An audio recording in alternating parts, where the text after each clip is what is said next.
Is learning a list of the most frequent verbs in the Greek New Testament useful or a complete waste of time?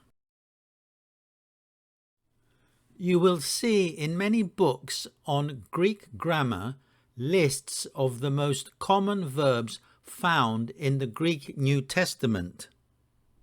The words are listed in order of frequency.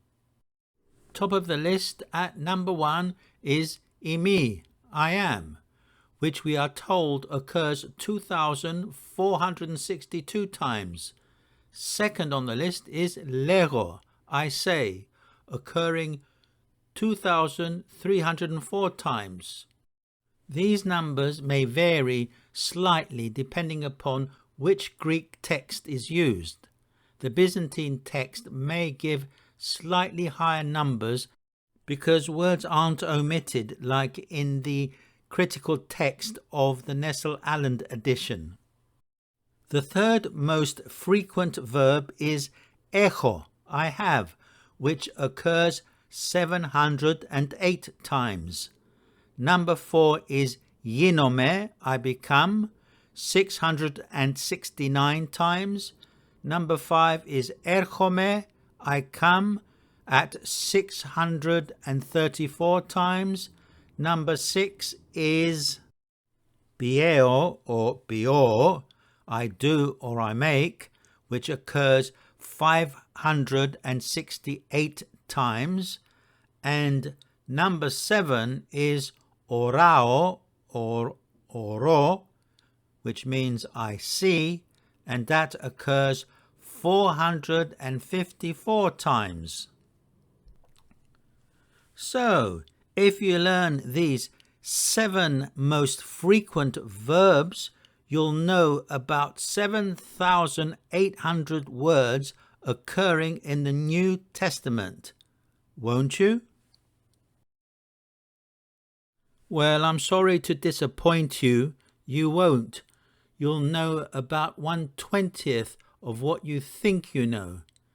The books are misleading. Each Greek verb exists in many different forms.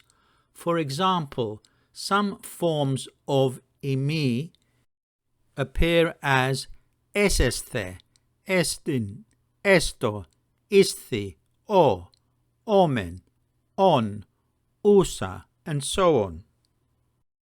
Imi is the lemma or lexical form. This is the form of the verb that you need to look up in a lexicon or dictionary. The verb imi occurs only 132 times. The figure of 2,462 includes all the different forms of the verb, including the participles. Take another example, the verb ginome. In actual fact, ginome does not even appear once in the Greek New Testament. Now that might surprise you. After all, we are told that it occurs 669 times.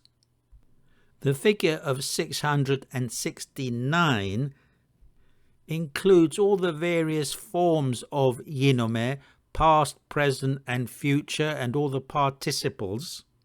So that figure includes words like γεγεννήσθε, εγένετο, εγεννήθησαν, γεγονός, and so on. Ginome in the first person singular present tense is only found in the Septuagint in the book of Job chapter 7 and verse 4. The various forms of the verbs very often look very different from the lexical form. For example, you not only have to learn orao, I see, you have to recognize its different forms, such as είδεν, εόρακα, οφθέντος, οψόμεθα, and so on. I'm being realistic.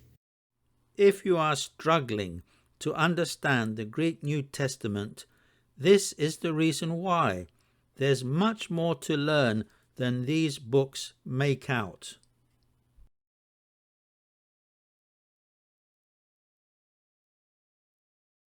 So, going back to our question, is learning a list of the most frequent verbs in the Greek New Testament useful or a complete waste of time?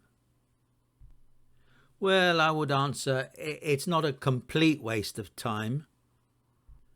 But remember, there's a lot more work that needs to be done. You need to recognize all the different forms of the verbs, the different conjugations in past, present and future, and all the participles in their different cases, and masculine, feminine and neuter. Let me encourage you with this final thought. A 4-year-old Greek child understands what the word "ethen" means, and if he is bilingual, because, for example, he has an English-speaking mother, he can translate the word into English and tell you that "ethen" means he saw.